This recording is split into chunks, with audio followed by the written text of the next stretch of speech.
I want you to create your own Resident Evil 2s, your own Leons, your own dreams, and focus on what you could give to the world and to people around you.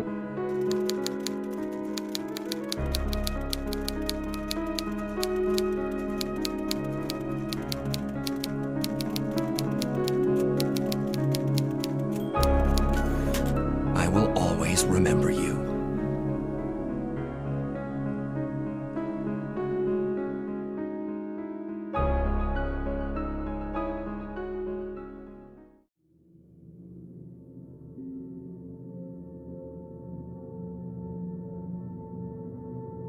The last 3 surviving soldiers and the 6 survivors moved west on Innendale Street toward their destination. Conrad had a vague idea of where it was by the map Carpenter had on him. The street was more of the same. The Walking Dead and sporadic abandoned cars. A few more buildings was on fire here and there, but not many as they traversed the city street. There was quite a few dead to contend with here. The group of 9 worked together to dispatch them, killing 12 zombies that were stretched out along the way. Rodriguez stepped forward to kill the last 2 with Conrad when they heard the sound of a large, roaring engine behind them. They jumped out of the way as a rusty gray, raised pickup truck flew past them. Get the fuck out of the way, faggots! They ran into the 2 zombies on the road, sending them flying. The back of his truck showcased a rebel flag. One other man was inside, howling from the passenger seat. The driver then stuck his head out of his window and shot 3 rounds into the air from a revolver as he sped off into the distance, dodging cars. All while the man in the passenger seat continued howling. The group got back to their feet, and Rodriguez turned to Williamson and asked, "One of your cousins by chance?" Fuck you, man. Rednecks like that gives us southern folks a bad name. I'm nothing like that. I know, I'm sorry. I make stupid jokes when I get nervous. The 2 men then half smiled at each other. Williamson wouldn't hold ill feelings against him for such a thing, but he never wanted to be compared to such backwards-minded Midwestern or Southern folk. I vote we keep moving and not worry about rescuing that asshole after he almost fucking killed us. The rest of the group shook their head in agreement. There was apparently some pockets of survivors remaining throughout the city. I wish we had more time to search this place further, if our mission truly was to rescue the civilians, Conrad thought to himself. After what had transpired with Carpenter, he was beginning to have doubts about why they were really here. One of the zombies that was hit by the truck laid motionless, despite still moaning on the ground. The other was on his feet, limping after them. He had so many bites up and down his plaid shirt, it was almost non-existent. It just loosely hung off him, like wrappings on a mummy. His left arm had been dislocated in the hit, and hung at an odd angle. Second time's the charm. Williamson then ran forward, and used his large, well-fed, stocky body weight to drop-kick the zombie in the injured leg, knocking him down to the ground. He then stomped into its head with his other leg, smashing it under his combat boot. A grotesque sound hit the group's ears, making the survivors recoil in disgust. They continued up the road. About a block from the R.P.D, they heard a voice come over a loudspeaker, startling them all. Attention, all remaining Raccoon citizens. This is Officer Marvin Branagh. We advise you to take shelter at the police station. Again, this is Officer Marvin Branagh, advising you to take shelter at the police station. This gave them hope. They might actually survive this hellish city. Come on, everyone. We're almost there. Conrad quickens his step. They made it to a wood-gated barricade the man with the rebel flag had to bypass. This was once used as a checkpoint earlier in the city's pandemic. Now, these barricades were just in the way. There was only a vehicle's space to squeeze through. Up ahead were more barricades stretched out along the road, but it was far less than what the group was forced to traverse between here. There were more abandoned cars and rescue vehicles on up the road, but it was still easily drivable. Shambling corpses were walking around or standing immobile, peppered throughout. Once closer, Conrad saw to his left an alley that twisted around. It looked like a dog was feeding on a corpse, but it was so far off he paid it no mind. To his right, he saw another road just to the right of the R.P.D. No immediate threat was in sight. Innendale, the road they were on, seemed to stretch for miles, possibly even out of the city. Unknown to the soldiers, this road actually went all the way into the Arklay Mountains before turning into a dirt path. There was camping grounds close to that road where families in the area used to go camping. It was also the first location they found the remains of the cannibal murders in July. The poor family was mauled down to the bone. Why they never reanimated like the citizens of Raccoon City during this nightmarish outbreak has never been determined, possibly due to it being a different strain of the T-virus the stars encountered on that fateful day in July. To their right was a closed, towering gate. The first thing they notice is large letters that read R.P.D, and underneath it read Raccoon Police Department, above two large gate doors. The R.P.D logo hanging there was almost like a sign of safety to the outside world, a sigil of hope in dark times. At least, that's how it felt, as they saw it bathed in the early morning light. They had made it. There was two zombies that had begun to eye them as they went for the gate. Get inside, now! They all hurried inside, saving them the effort of having to kill them. Once they made it inside, they slammed the gate closed behind them. The zombies began banging against the gate and growling.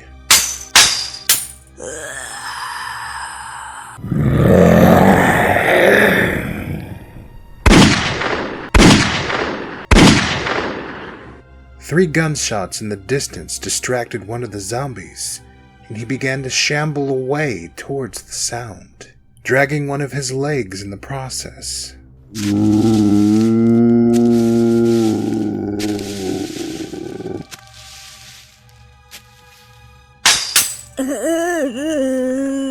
The other zombie just kept banging, wanting in. She couldn't get in the iron gate though, so the group began to relax once they realized this. They began to take in their surroundings, feeling safer inside a rectangular, caged area. They turned to face the R.P.D doors, and noticed the letters R.P.D is above the door here as well, along with the words Raccoon Police. To their left, boards had begun being placed, closing up a doorway leading to stairs going down, but the barrier was unfinished. The only other thing worth noting was 3 black body bags to the right. The sight gave chills to the group. Several silently prayed the police had fared better than the city had. With no real choice, this only left the 2 large, looming double doors in front of them, up 4 almost ominous stairs leading into the R.P.D. On the steps to the right of the door was 2 potted plants, one green and one red. These plants commonly grew here in Raccoon's forest. They were great for wound care, housing rich, healing vitamins within. The green one was even put into foods.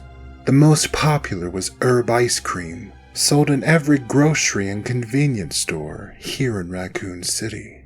To be honest, it was an acquired taste for those who didn't hail from this Midwestern city. The group slowly opened the double doors and stepped inside.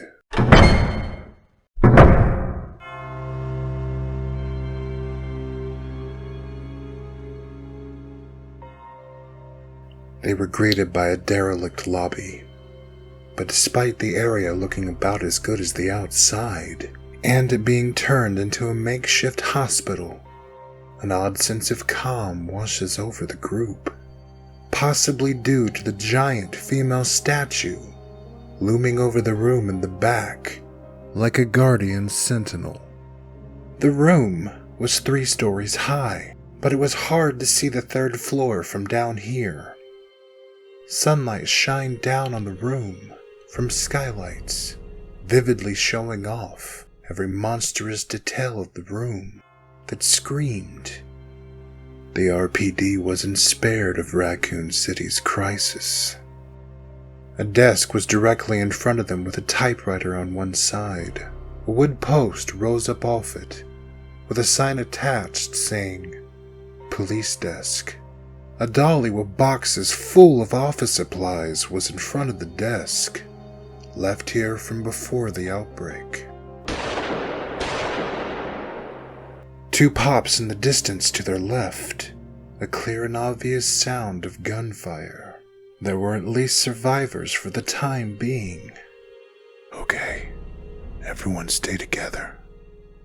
To their right was an ominous all-metal shutter with the letters R.P.D. in white above an open doorway.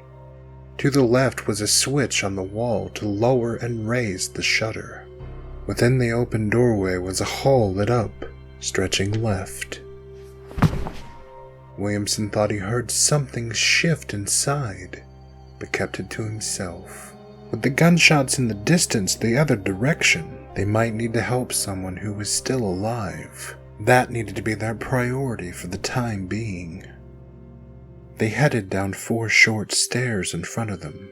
They then walked over to an open doorway to their left. Another shutter was here raised above the door. This one was a metal mesh shutter, which would have made the room inside still visible if it was closed. A closed metal box was to the right of the door on the wall, housing the switch to control the shutter within. The group enters the open doorway and found themselves in a waiting room with armchairs on one side to their left and a glass office window to their right. From their angle, they couldn't see much behind the office window. Next to the window was a bust of a male police officer. Underneath the bust, it read, "In honor of those who have served." The bust had a brief write-up commemorating the brothers and sisters in blue. At the very bottom were the words, "We do it," which is the R.P.D. motto. In the back of the room, a wood divider was on the left. The soldiers head around it and are greeted by a window and an open door to the right. "Guns out. No telling what we'll find here. Also, Carpenter might be around somewhere." At this point, the 3 soldiers' military station was irrelevant. They were just a group trying to survive together in a nightmare of their employers' making. They entered the door.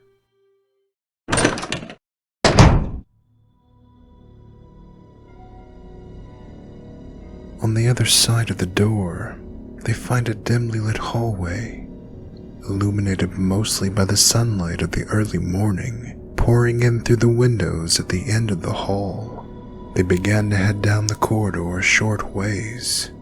To their right, they are met with another hall, this one inaccessible, blocked off by debris, desks, chairs, all manner of things. They continue on and are forced to head right. A string of windows is now to their left. 2 of the windows have been boarded up. Through the gaps of the boards, It was visible the windows had been broken in. There was wood placed sporadically where other windows were being prepared to be sealed up. Another hall ahead of them. To their right, a door. Rodriguez tries opening it.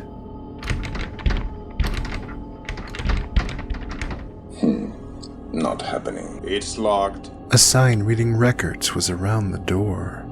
Not what we need anyway. The group heads further down the hall and are greeted with a half wall and an open sliding door. Boxes have been stacked up against it. They walk around it. More windows are now in front of them, stretching down another hall to the right. At the end is another window, with the early morning light shining through it. To the right of the window is another hall they are forced to make their way down. At the end is an open gated door. Now to their right was double doors. Conrad steps forward to open them, placing his hand on the doorknob, when they hear a voice murmuring on up the hall. Let's check that out. Conrad turned to the survivors and said, Stay behind us. They step through the open gate and immediately have to head right. Ahead of them, down the dimly lit hall, was a vending machine humming. The other side of the vending machine was the pile of debris they found earlier. We got food! Oh, I'm sorry. I'm just so hungry. We all are. Let's secure this floor, then we'll eat. They walk down the hall and see an open doorway to their left. 2 doors were here, to their left and to their right. One an office, the other an armory. Locked, of course, to Conrad's dismay. Of course it's locked. Let's try the other door. They quietly enter into a dingy office lined with desks to find out they are not alone. 4 officers are inside with a young woman. The office itself was a little unkempt, papers strewn over several of the desks. It seemed almost cold in the dim glow of the fluorescent lights. Since the room held no windows, it showcased the drab nature of the room, with depressing grays and dark blues. This made it feel even more cold, like a crypt for the nearly departed. The room held 4 bookshelves filled with thick books on law. An office with an open door was directly in front of the group as they entered. This office belonged to a lieutenant named Eliana Campbell, according to the name on the glass of the door. In the center of the room was 7 desks and a table closest to the group. The desks had nameplates for certain officers who had been here the longest and had seniority, although these desks were shared by different officers depending on the shift. The nameplates read Marvin Branoff, David Ford, Rita Phillips, Elliot Edward, and Neil Carlson. The last desk was sitting with its back against the opposite door to this room. It was an old desk the officers had purchased as a welcome gift for the new officer that was moving to the city to join the force. Although it was intended to inevitably be shared by 10 new rookies. The desk was locked with 2 locks. Inside read a nameplate for the new rookie coming to town, Leon Kennedy. He was the only new officer that had been hired since the STARS was removed from the force in July. Despite Mayor Harris's announcement 10 new officers would be hired last month. The officers had locked Leon's desk as a prank with 2 letter combination padlocks, a bit of hazing for the new guy, forcing him to learn his superiors' names, Marvin and David. But in the end, it was meant to be a warm welcome by everyone, which is how he was getting a nameplate early. On the wall to the right was lockers. One of the lockers displayed the name Jojo, but the rest were missing names. The other end of the room, to the right of the opposite door, is the office window they passed earlier. The desks in the center of the room showcased personal effects, pictures of families, girlfriends, boyfriends, spouses, even children of different people who shared the desks, depending on the shift. With the depressing nature of this room, they didn't mind sharing space for meager personal items that reminded them of why they wore the badge. A little light in the darkness of an unforgiving or unforgettable day on the job. These personal effects was something Chief Irons detested, so he quickly ordered the staff to remove the items when he was elected chief. However, the whole staff fought him on it, and in the end, they were able to keep them. This room was for those in uniform, but the other side, in the East Wing, was another set of offices for detectives, especially for homicide. The group takes in their surroundings and notice party decorations above the desks, what they can clearly make out as different colored stars on strings, stretching forth from the ceiling. From where they are standing, they can't see what it says from behind, but a sign is also hung here. The sign displays round blue, shiny paper with yellow letters, also attached to string. The letters were stretched from one side of the room to the other over the desks. It says, "Welcome, Leon." The strange spacing of the word originally spelled "welcome" with 2 L's, which was from some moronic rookie misspelling the word. On the desk with the plaque reading Elliot Edward is the extra L. Ironically, there is another officer here, a young rookie standing in this room with the same first name. Elliot Edward had grown to really like the kid and wanted to be sure he shared the desk with him. The soldiers make sure the officers are alive before lowering their weapons. They also notice the corpse of a civilian lying on the floor with 2 shots in the head. Obviously the pops they heard earlier. I'm so glad there's police left alive in this building. Startled, the 4 officers quickly turned around and almost pulled their weapons. The young girl was also surprised by Conrad's sudden statement. Ah, you scared the shit out of me. Yeah, not many of us, but some. We've taken to trying to board up and close off as many areas as we can in an attempt to not be overwhelmed by the dead. It's slow going. I'm Officer David Ford, this is Officer Marvin Branagh, Officer Elliot Connolly, and Officer Diego Del Toro. Elliot Connolly and Diego Del Toro both look like rookies. Diego was a Hispanic man in his early 20s, where Elliot looked like he was barely 19. Diego originally came from New York City, moving to Raccoon City as a teenager with his family 6 years ago. Elliot, though, had lived here his whole life and joined the Raccoon Police Force right out of high school. Elliot was a tall, mixed young man, Irish and African. This gave him beautiful caramel skin and thick, red, curly hair. The 2 rookies were extremely loyal to the badge. Brave young souls, willing to give their life if it meant saving another. The young African-American citizen then introduced herself. I'm not a cop. My name is Vermonica Gurira.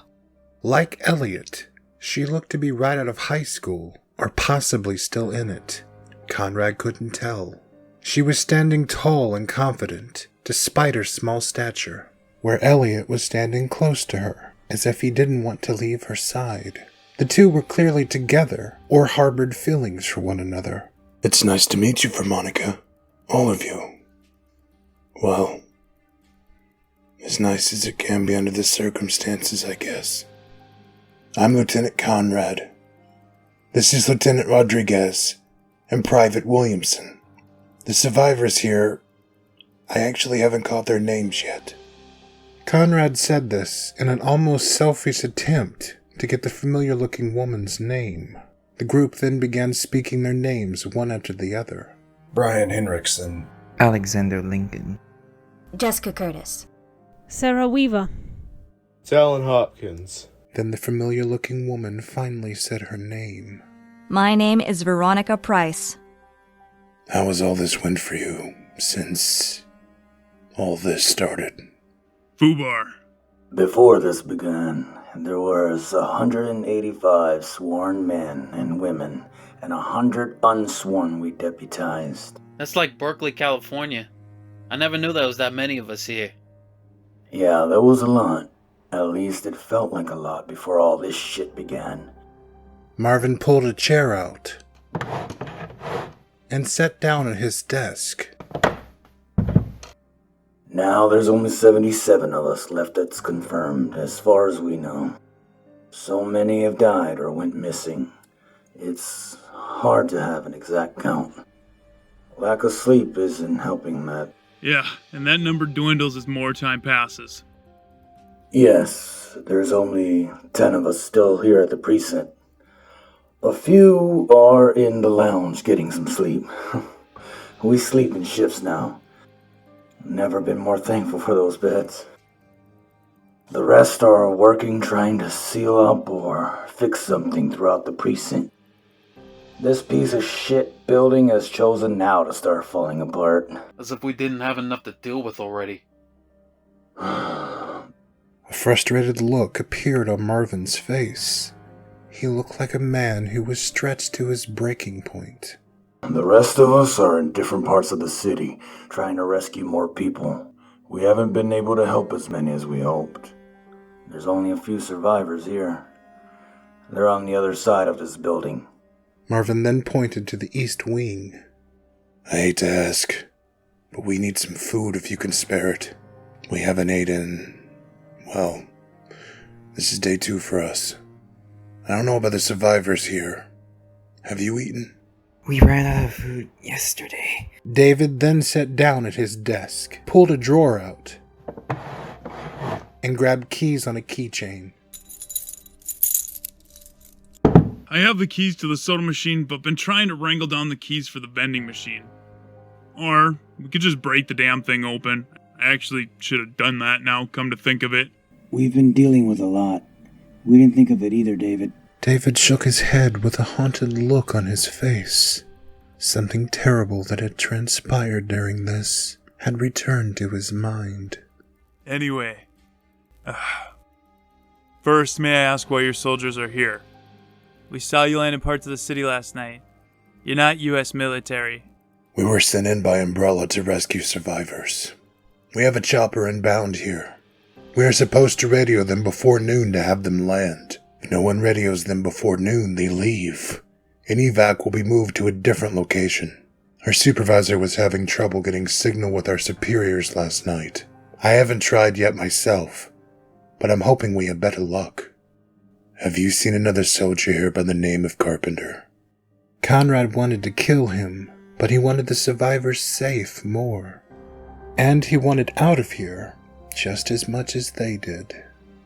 No, I haven't. I'm sorry. We weren't sure we'd see more of you or even get a chance to meet you in person. Here, you two. Take these keys and get some food. Break the vending machine open and lead them up to the STARS office. They can use our radio to call for evac. It's a lot stronger than those radios you have. David motioned towards the soldiers' radios at their sides. Me and David are gonna bag this and take it outside with the rest of the dead. Marvin pointed to the corpse with the headshots. We've learned to keep some graves dug at this point. We've had to start stacking the bodies too. This needs to end soon or we're gonna run out of room for the dead. Do you want to come with us? We can get you out of here. No, I'm staying here. If there are more survivors left, I want to be here to keep them safe. I still have a job to do, but the survivors here will want to go, I'm sure. We can talk to them. Go radio the chopper and we'll get the survivors ready when they're inbound. Marvin wiped sweat off his brow, and the other men nodded in agreement. We aren't going, but thank you. Conrad turned to Veronica and asked, What about you? Do you want to come with us? Yes. Are you going, Elliot? She hoped with everything in her he'd say yes and leave this dead city behind. I'm sorry. I can't while there's still a job to be done. Will there be more choppers? As far as I know, there should be. We'll find out. Then I'm staying here until I know Elliot is safe too. I can't ask you to do that. You should go. At the thought of her staying, tears began to form in Elliot's eyes. You aren't. I've decided, Elliot. I'm not leaving until I make sure you're safe too. Okay. Follow me. A helpless look appeared on Diego's face before he ushered the group out to the hall. He wanted Elliot to be safe. The two had met at the academy and had grown close over the last year. He really wished he'd go, but he knew once he put his mind to something, there was no changing it. Once outside, Elliot uses the key to open the soda machine, while Diego unholstered his sidearm. Holding it by the barrel, he broke the glass of the vending machine with the butt of his gun. He then takes the gun and breaks the remaining bit of glass, making it safe to hand out jerky and chips to the survivors. At this time, Elliot handed out Coca-Cola from the soda machine. What? No Coke? Rodriguez took the soda from Elliot with a mischievous, playful smile. Funny you should say that. We actually had a Coke machine, but they pulled it and replaced it with this shitty knockoff brand. I never found out exactly why.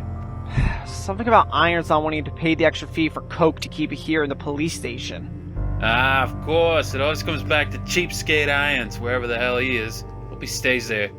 We really don't need him trying to take over after his handling, or more mishandling, I should say, of the stars and his fucking hands-off approach to the cannibal disease in July. The cannibal disease goes all the way back to July. Carpenter mentioned that last night, actually. Oh, right. Forgot with everything that's happened.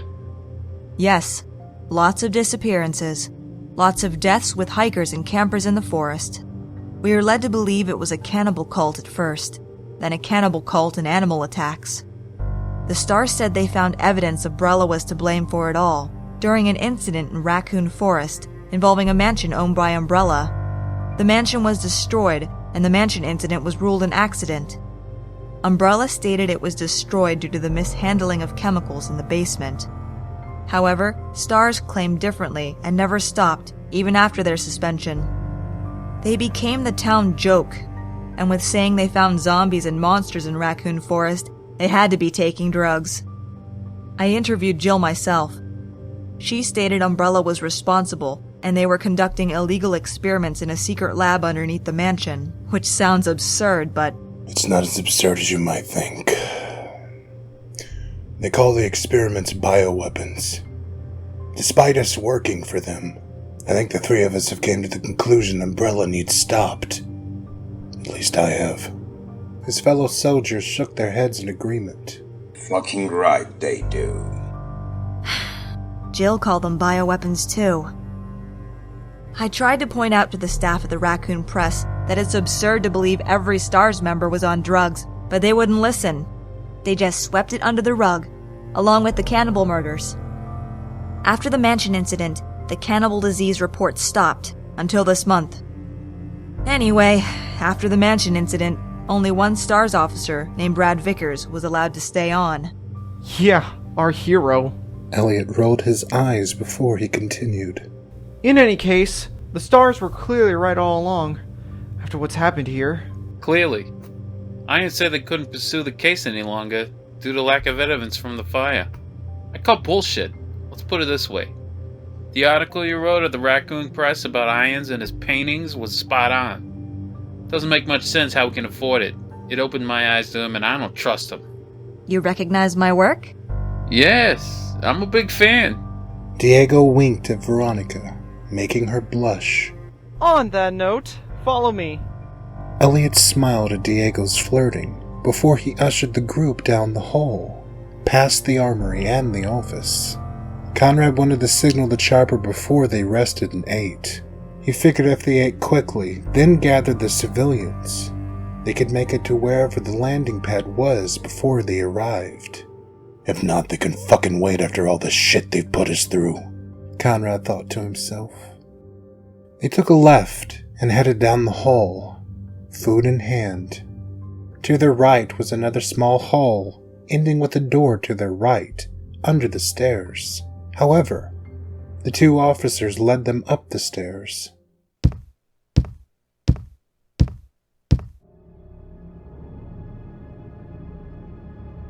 Immediately to their left is a metal shutter. Conrad half wondered what was on the other side. To their right was another hall. After a few steps, another set of stairs was directly to their right that went higher up, but they kept going straight down the hall. A door and a sign that read showers with a stick figure of a man was to their right. Deeper into the hall they are met by another door to their right, for the women's showers, with a lady stick figure on the door. Past this, to their left, was a brown leather seat. Conrad assumed it was another waiting area for people there to see the STARS officers. They pressed forward, continuing further down the hall. They are stopped halfway down. Here it is, STARS office. Elliot pointed to a door. To its left was a plaque reading, STARS office. Elliot opened the door and everyone followed him inside the office, closing the door behind them.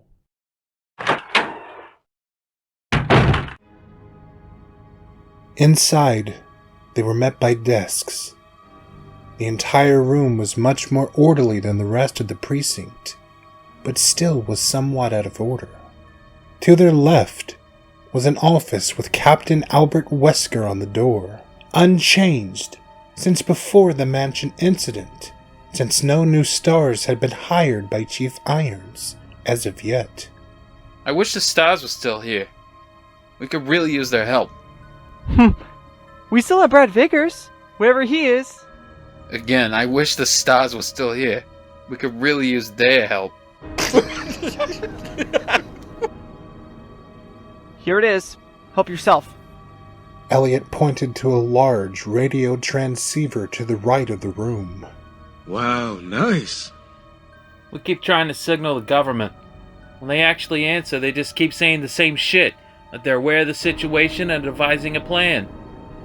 Whatever the fuck that is, I wish they'd tell us. They sent in a few teams early on and set up tents, but they were eradicated quickly. When the fever hit, the city went nuts. Pocketed riots broke out as fear struck the city. Not all the fever victims came back from the dead, but after a while, it began to happen everywhere. The dead were reanimating. On the 24th, after citizens were dying in the streets and returning, the military came in. A lot of help that was. Most were dead by the next day. All were dead by the 26th. Yeah, we found some of those tents, and we saw the rioting on the news. That's what we were originally sent in to help with, riot control.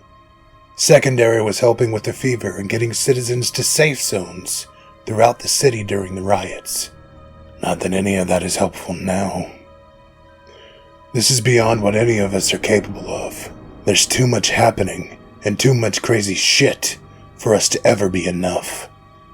The government needs to do more. They said if this isn't fixed by the 29th, they're putting up roadblocks outside the city, preventing people from coming in or out. The 29th?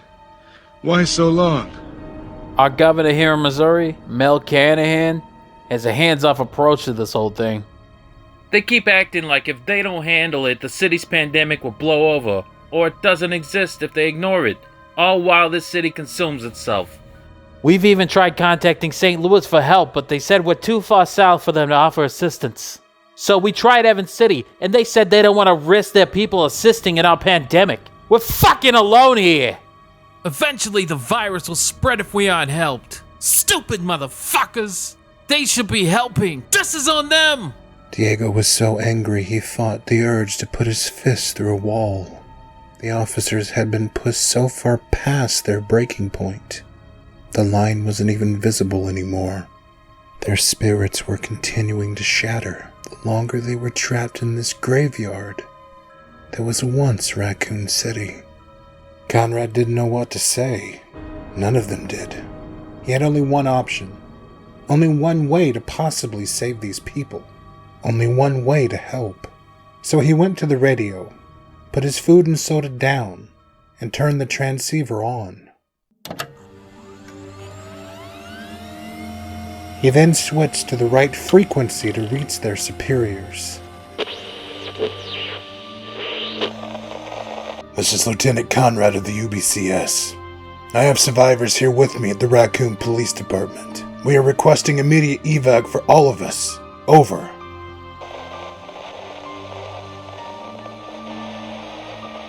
This is Lieutenant Conrad of the UBCS. I have survivors here with me at the Raccoon Police Department. We are requesting immediate evac for all of us. Over. Desperation overtook Conrad as the gravity of the situation fully dawned on him. All these people, their lives, were dependent on him and the two other soldiers. This is Lieutenant Conrad. Please answer me. If you're out there, you have to help us. Don't let us die here. Please, answer me. Lieutenant Conrad, change of plans. There will be no evac for survivors at the R.P.D. Please head to the clock tower for evac there. Over. They were all stunned by this order. Are you kidding me? We can't make it deeper into the city. We barely made it here. We need out now.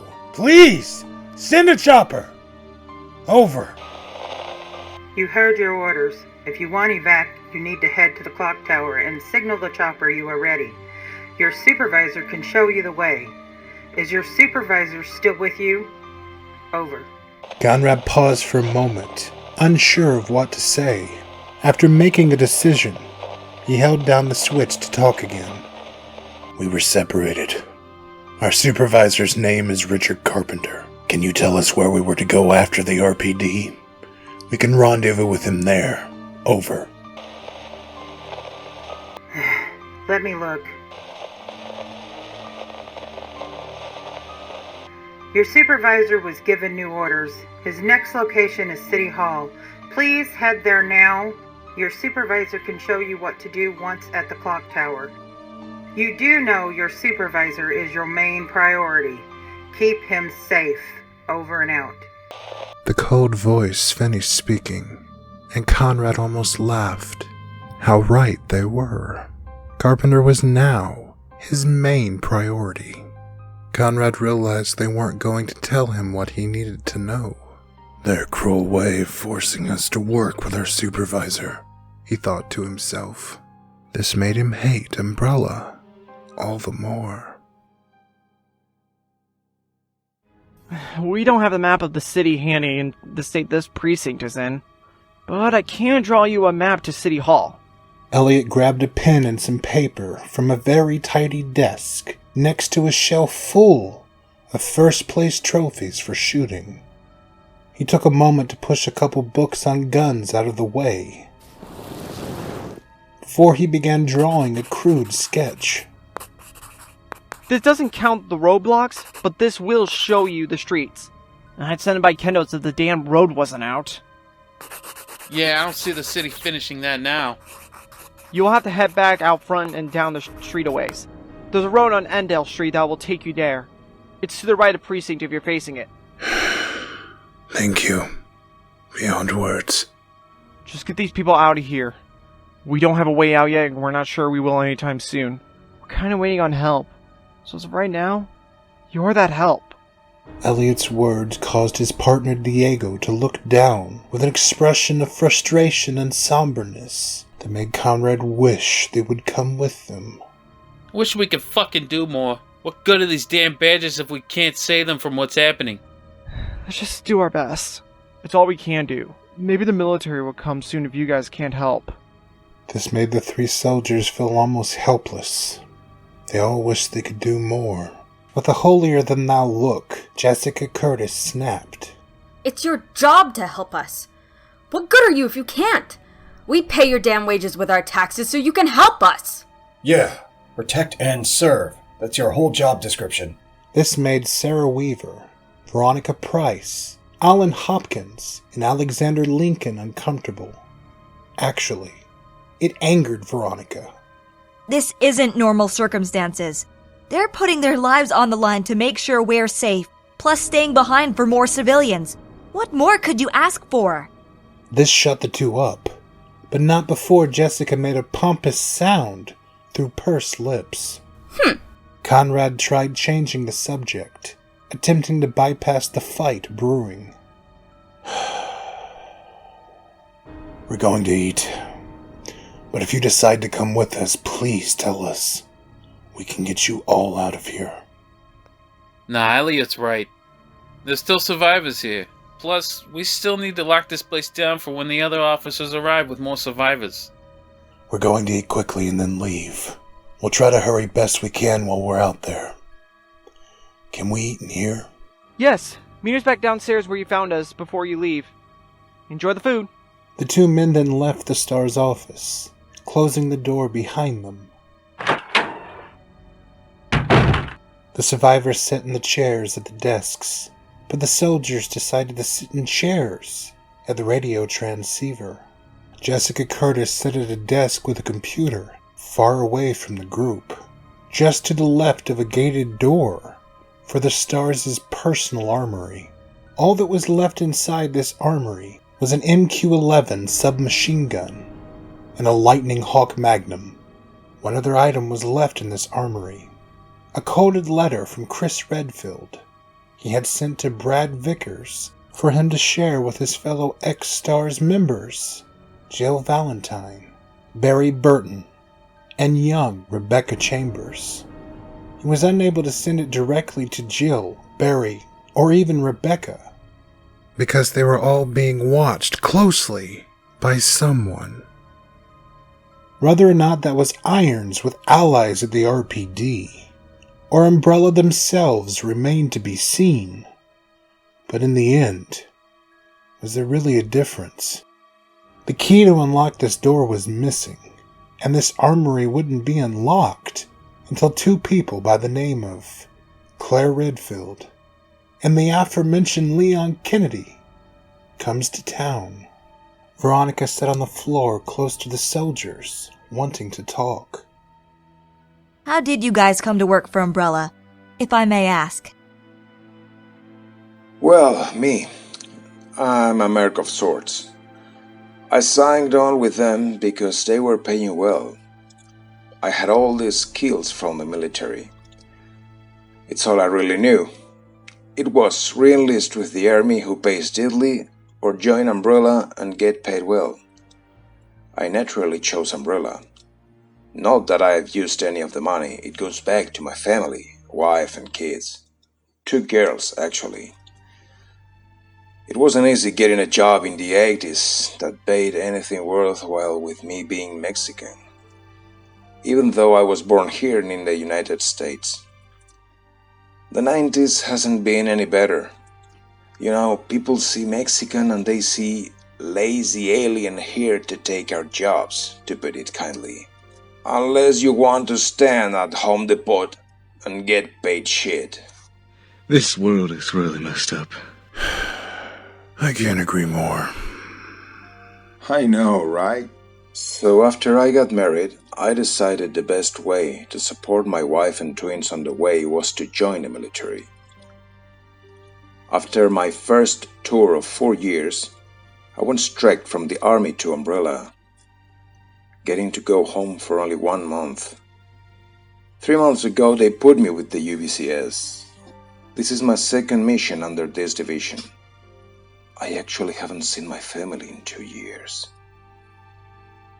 Rodriguez looked down. He then pulled out a picture showing his family. A beautiful Hispanic woman was being embraced by Alejandro, and 2 toddlers, the spitting image of their mother, was next to them. They are what keeps me fighting. I do this for them. I also tattooed their names on my chest. So if I lose this, they are always close to my heart. Alejandro Rodriguez is a man in his late 30s and is covered in tattoos, even going up his neck. Each one had a meaning to him. Something from his past he never wanted to forget. This gave him a unique look and also made his large brown eyes pop even more. His eyes almost resembled Sylvester Stallone's. Sad, basset hound eyes that showed he had a good soul, despite facing hardships in life. My turn, ma'am? Williamson smiled respectfully before answering her question too. I was honestly kicked out of the military for drugs. Army too, actually. My squad started taking drugs to deal with the shit in Iraq. Desert Storm, or Desert Shield as it was called. Anyway, not knowing who the enemy is. Breathing in the oil fires that look like you're in hell with a black sky. Being shot all the time was too much for us. Either way, I was caught by the COS and dishonorably discharged. Umbrella gave me a second chance. This is my first mission with the UPCS branch of Umbrella. I never told my family about my discharge. They think I'm still with the Army. Honestly, I have this here. Williamson stopped to pull out a letter from his pocket before he continued. I carry it with me every mission. If I die, I know they'd give the letter to my ma. Since nothing in it mentions my work for Umbrella, just that I took another job with another group. And it tells my family of my sins and asks for their forgiveness. I'm ashamed to tell my ma what happened. At least I hope Umbrella will give it to them. I'm not sure now. Williamson put the letter back in his pocket and went back to eating. A look of shy embarrassment had crept over his face. Leroy Williamson was pushing 30, a true Southern gentleman through and through, always saying yes ma'am and no sir, even when it wasn't a superior. He grew up without a father, a true mama's boy. The thought of her being embarrassed of him he couldn't bear. So he kept his life a secret, sending letters filled with half-truths back home to spare his mother's pain. As stated, he is a stocky man with brown hair, possessing a large beard. He usually kept it brushed down, but it was now wild after the events of the last 24 hours. May I know why you joined? Sure, I guess. I was in the Marines from 18 on. I had to choose that or jail time. I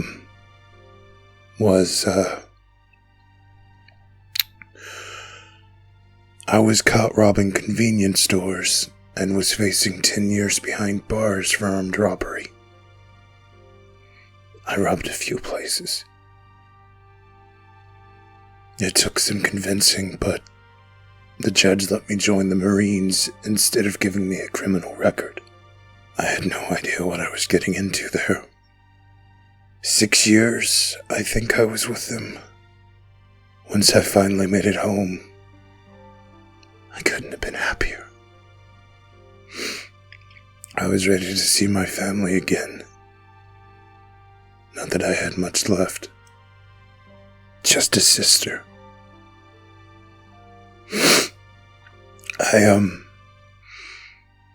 I didn't get to see her. Not really. This guy started some shit with me and I lost my temper. I beat him so badly he was in a coma. Last I knew, he still is. The Marines didn't take kindly to what happened. I wasn't representing them well. I was almost court-martialed for my actions. My CO took pity on me for the circumstances surrounding what I did, so I didn't get stuck in the brig, but I was still dishonorably discharged. After that, Umbrella came into my life. They were kind and sought me out for my skills in the Marines. At least I thought they were at the time.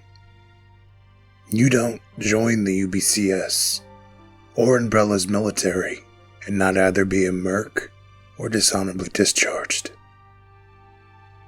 What he said, and his look, told Veronica there was more to the story. Maybe when we're out of here, you can tell me the full story, if you want. I feel like you're leaving something out. That's fine, but it's okay to tell me.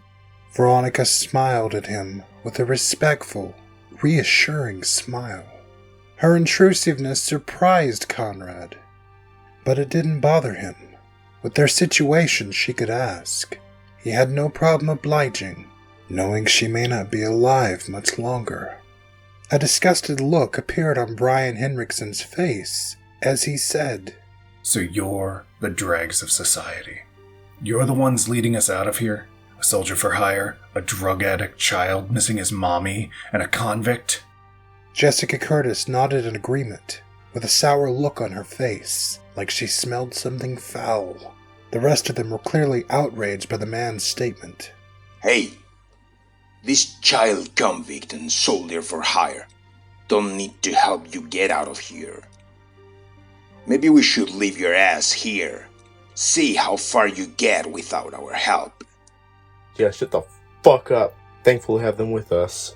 Veronica, Sarah Weaver, and Alexander Lincoln all agreed with Alan Hopkins. Sarah was overcome by anger at Brian's cruel words. I don't see you offering anything to help us out of here. No bright ideas, half-cooked plans, nothing. So, you two should stay fucking quiet unless you have something useful to contribute. This quieted the man down. He had nothing to retort with. Let's go. I gave us 15 minutes to eat. Time's up. We've got ground to cover if we want to get out of here. Conrad was hurt by Jessica and Brian's actions. Everyone begrudgingly shook their head, not wanting to go back outside. They exited back through the door and made their way back down the hall. By this time, the sun was shining very brightly through the window to their left. The group made their way past the showers and back to the staircase heading down.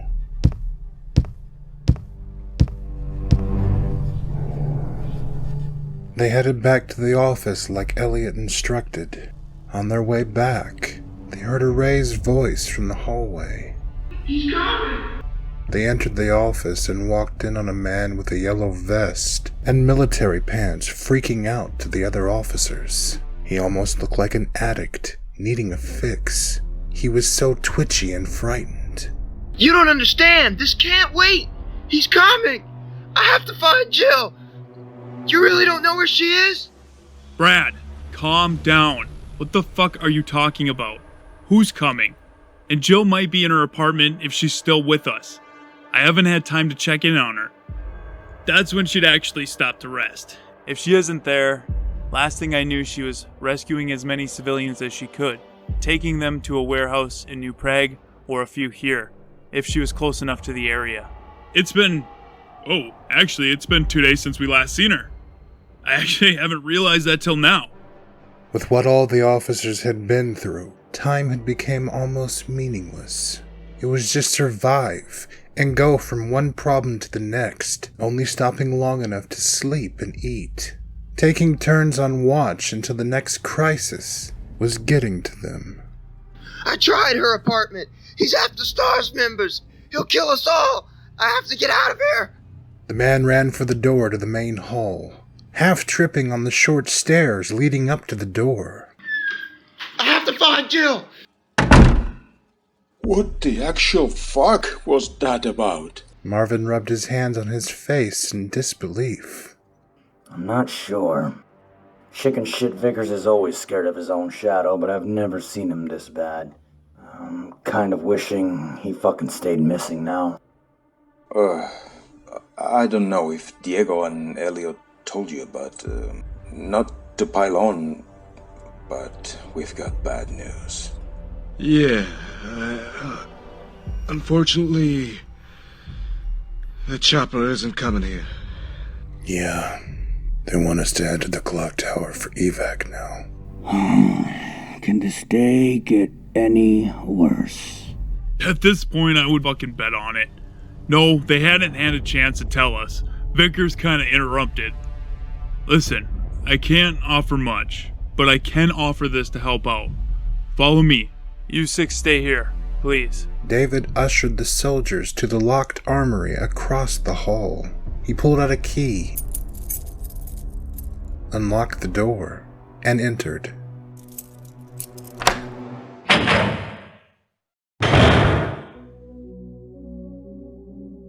Inside were shelves lining the room in the center, to the right and to the left, housing ammo for many different types of weapons. There wasn't as much as there was before the outbreak began, but there was still some left, the majority being for sidearms. In the back of the room, past the shelves, was a large glass case with a keycard reader to the right. To the left and right of the glass case was smaller shelves, locked with keycard readers for more weapons, but these were now empty with one exception. A Browning high-power 9mm handgun rested on the shelf to the right. The Raccoon Police standard issue was a Browning 9mm, which was what most of the officers in uniform carried. This is all I can spare. I have to worry about my officers here too, especially with so many of us attempting to head here. We've got buses, and they're trying to pick up as many survivors as they can, but 2 of the damn things broke down. One is all the way on the other side of Huntington Acres in North Raccoon. It's a lower income section of the city, so lots of people up there. How little Vermonica made it here is beyond me. She's a brave one. I just hope we can keep her alive until we get them out of the city.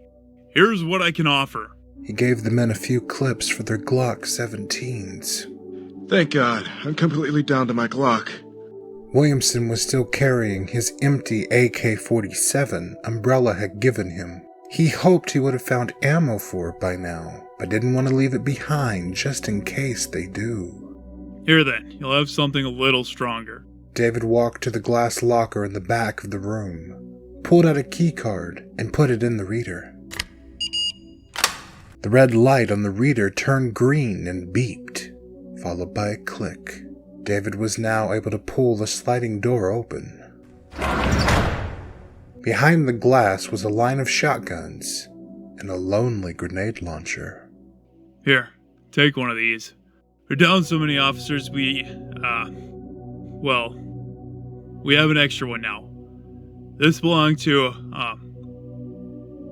a really good officer.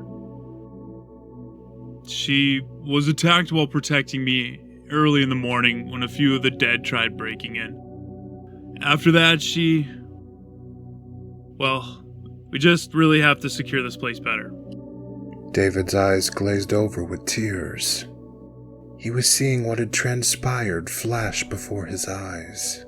As long as he breathes, he will be haunted by this memory. Conrad got the feeling from the look on David's face and the way he spoke. The woman that saved him might have been special to the man. Please, just use those to keep people out there safe. I'm sorry we don't have enough to arm them too. And I saw they only have knives. We just really need what's left, and I'm counting on you to return with good news to help us out here. David pulled the sliding door closed, and a beep, followed by a click, filled the room as the door was once again locked. David then handed Williamson an open, half-empty box of shotgun shells. The 3 soldiers thanked him, and Conrad began to speak. You said there are other survivors. I'd like to speak to them.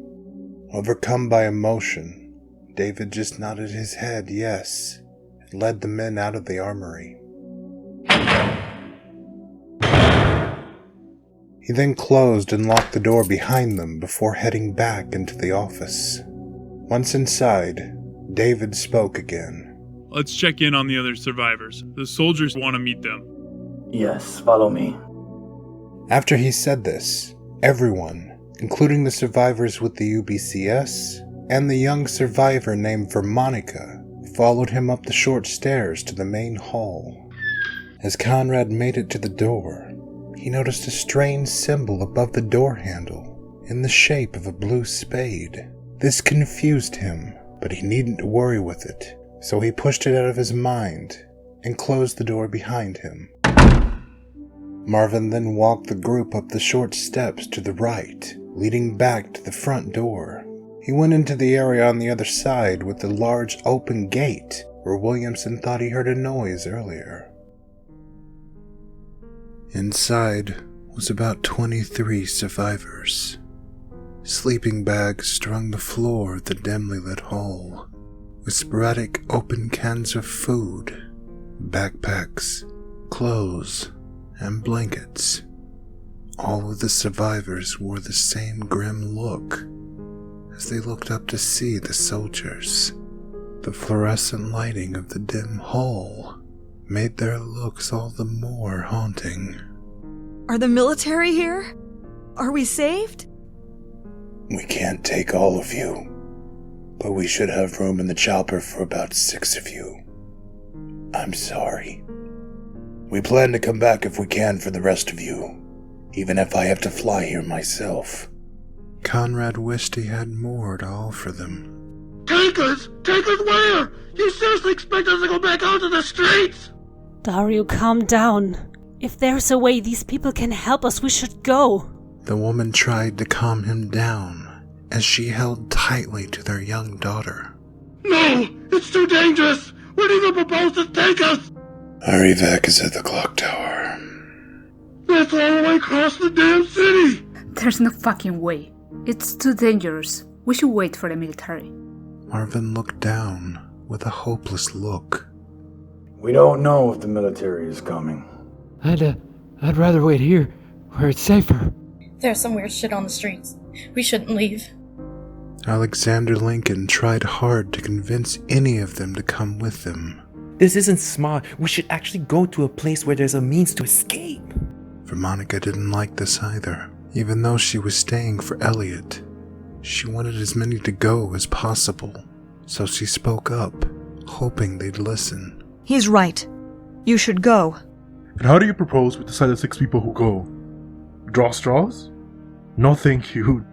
Nor do I want to kill each other, so to probably be killed out there. I'm fucking staying. Okay, if any of you change your mind, let me know. But we're leaving now. Conrad turned to leave as several of the survivors began to cry with their children. Dario's wife and daughter were among them as she tried calming her crying 11-year-old daughter. Shh, shh, shh. Sweetie. We'll be okay. We'll be okay. Helen Rosso whispered this in her daughter's ear, silently trying to hide her own tears from her child as they held each other tightly. You really think we're gonna be okay? Are you fucking stupid, Helen? We can't be certain of anything! This is hell! His crude words caused their daughter to sob uncontrollably. Seeing his daughter cry finally quieted him down, at least for the moment. Dario Rosso's words infuriated his wife, but she ignored it and continued trying to calm their daughter. Honey, look at me. Shh. Don't listen to him. We'll be okay. Conrad stopped at the doorway to the main hall and fought crying after hearing the survivors. He wanted so desperately to sweep them away from this carrion city with everything in him. With no way to help, he swallows hard, fighting the tears, and enters back into the main hall. Conrad turned to the survivors leaving with him and said, Okay, we have to move. Just like last time, stay close and stay quiet. Some of these creatures hunt by sound. We learned that the hard way. We keep hearing talk about strange creatures out there. We'll keep that in mind. I just wish we knew what the fuck was happening with our city. If the stars were right about the cannibal disease, they had to be right about the monsters and Umbrella's involvement. No offense. None taken. No. They're on our shit list right now. I don't know what the stars said exactly, but yeah. If they said it's their fault, they were right. Our job in this is to help you if we can, but we're done with Umbrella after this. Which reminds me, what's the channel to speak to you on the radio, just in case? Alright, I meant to tell you. It's Channel 6. Marvin half smiled at Conrad. Back at the large, double main doors, the soldiers thanked the police again. The police then respectfully opened the door, and the group headed back out to the gated area in front of the R.P.D. Before the doors closed, Conrad turned and caught a glimpse of the large female statue in the back of the lobby. He quietly wished to himself they were able to stay there, bathed in its radiating ambiance of safety. He didn't want to leave the feeling of its warm embrace and head back to the cold, dead streets of Raccoon City. But thanks to Umbrella, they had no other choice.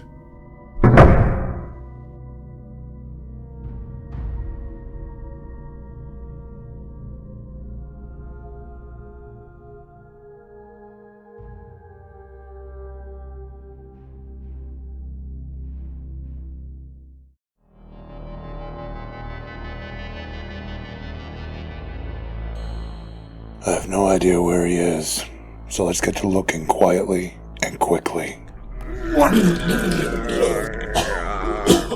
Stop! Just stay there. You don't need to see this. What is it? God damn it, Carpenter! All we want is information. No one else has to die. But this is more fun. Besides, you lot were just in my way. If you had only followed my orders, you might have made it out of here with me.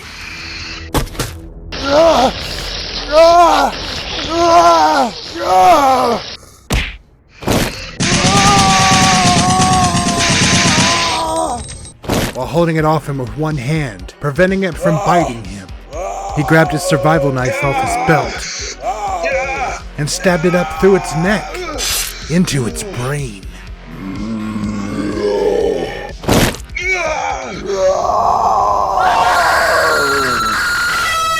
It all depends on the supervisor's missions and where it takes them. What was your mission? What was worth killing us over? What the fuck is Operation Phoenix? Ugh!